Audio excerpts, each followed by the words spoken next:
On est en train de regarder le frottis sanguin, ok? On voit d'ailleurs sur la lame les traits dans le sens dans lequel ça a été frotté. Vous voyez ou pas que c'est pas rose partout pareil et qu'il y a des sortes de traits, d'accord? Et alors, si vous avez regardé avec un œil un peu aiguisé, là, moi déjà, j'arrive à voir ce qui m'intéresse. Mais pour vous, c'est normal que ça ne vous saute pas au visage. Et on voit que cette cellule, que ce tissu sanguin a un aspect granuleux. D'accord? Donc je continue, je suis à la mise au point du rouge, donc je n'ai pas à me prendre la tête, je passe direct au jaune. Quand la mise au point est faite au jaune, je n'ai quasiment rien à reprendre, j'utilise ma grosse vis, d'accord? Alors là en plus il y a le téléphone qui essaye de faire sa propre mise au point, donc c'est un peu galère. Hop! Et là de suite, je vois les petites granulations roses, ok? Et des granulations violette. Alors violette, bleu, vous choisissez le terme que vous préférez. Mais on commence à distinguer. C'est bon ou pas? On commence à distinguer les cellules sanguines. Ok? Donc je passe au bleu. Toujours la même logique. Regardez. Hein. J'en ai vu tout à l'heure le faire. Quand c'est net au orange, je passe au bleu. C'est quasiment réglé. Hein. Sauf qu'au bleu, de nouveau pareil, je ne viens plus toucher la grosse vis, mais je vais venir toucher la petite vis. Alors sur celui-là, on a peut-être une petite vis un petit peu fatiguée d'un côté. Voilà. Alors, il y en a qui se sont trop amusés à la petite vis, donc je fais tout doucement avec la grosse.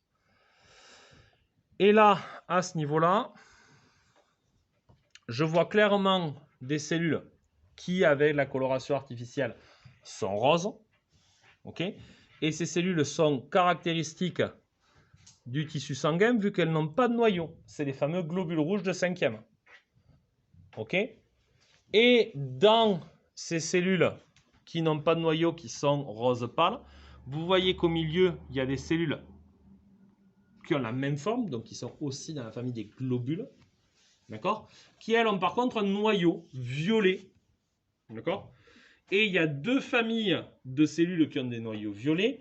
Il y a des cellules qui ont des noyaux violets tout arabiscotés, tout tordus dans tous les sens, d'accord? Qui vont être une famille de globules blancs. La coloration est violette, mais leur famille, c'est les globules blancs, parce que dans la vraie vie, ils ne sont pas rouges, contrairement aux globules rouges. D'accord? Comme celui-là, là, vous le voyez? Et une autre famille de globules blancs, au contraire, avec un giga gros noyau, bien dodu. D'accord?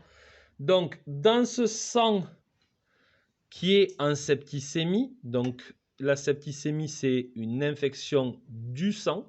Ça veut dire que l'infection est en train de se répandre même dans le sang. C'est pas bon signe quand on va à l'hôpital pour une septicémie. D'accord? On voit qu'il y a beaucoup de globules rouges, normal, on s'y attendait, mais aussi beaucoup de globules blancs. Pour être sûr que vous avez beaucoup de globules blancs, il faudrait être capable de comparer une lame de sang normale avec une lame de sang pas normale. C'est un peu ce que vous avez à faire. Ok? Est-ce qu'il y a des questions?